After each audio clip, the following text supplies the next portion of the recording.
चंद्रयान 3 का पहला मैसेज, चांद की कक्षा से भेजा संदेश हर हिंदुस्तानी को सुनना चाहिए। चंद्रयान 3 ने कमाल कर दिया है।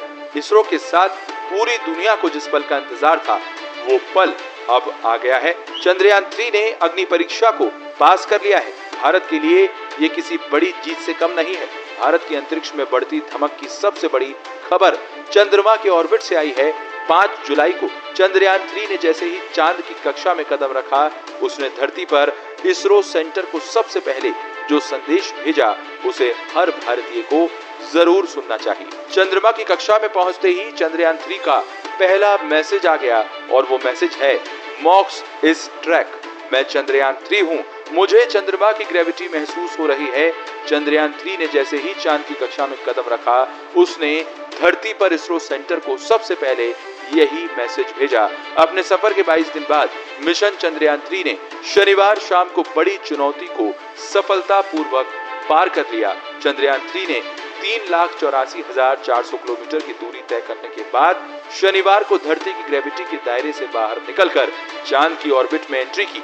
इसरो के वैज्ञानिकों के मुताबिक इस प्रोसेस को अंजाम देने में कुल आधे घंटे का वक्त लगा और चंद्रयान को चंद्रमा की कक्षा में पहुंचा दिया गया। अब इंतजार उस पल का है जब चंद्रयान 3 चांद की सतह पर उतरेगा। चंद्रयान 3 चांद के चारों तरफ 5 चक्कर लगाएगा। शुरुआत 40,000 किलोमीटर वाली ऑर्बिट से हो गई है। इसके बाद दूसरी ऑर्बिट 18 से 20,000 किलोमीटर वाली अंडाकार कक्षा में होगी, जिसकी पेरिलून यानी चांद की सतह से नजदीकी दूरी करीब 120 किलोमीटर होगी। इसके बाद तीसरी मैन्यूवर में 4 से 5,000 किलोमीटर, फिर चौथे में 1,000 किलोमीटर, पांचवे में 100 किलोमीटर की गोलाकार कक्षा हासिल होगी। अब आपको बताते हैं चंद्रमा के चारों तरफ चंद्रयान 3 किस तारीख में कौन सी ऑर्बिट बदलेगा। 6 अगस्त की रात 11 बजे के आसपास चंद्रयान को चांद के दूसरे ऑर्बिट में डाला जाएगा। वहीं 9 अगस्त की दोपहर 1:45 बजे के आसपास तीसरी ऑर्बिट मैन्यूवरिंग होगी। 14 अगस्त को दोपहर 12 बजे के आसपास चौथी और 16 अगस्त की सुबह 8:30 बजे के आसपास पांचवा लूनर ऑर्बिट इंजेक्शन होगा। 17 अगस्त को प्रोपल्शन मॉड्यूल और लैंडर मॉड्यूल अलग होंगे। 17 अगस्त को ही चंद्रयान को चांद की 100 किलोमीटर ऊंचाई वाली गोलाकार कक्षा में डाला जाएगा और 18 और 20 अगस्त को डी ऑर्बिटिंग होगी, यानी चांद की ऑर्बिट की दूरी को कम किया जाएगा। लैंडर मॉड्यूल 100x 35 किलोमीटर की ऑर्बिट में जाएगा।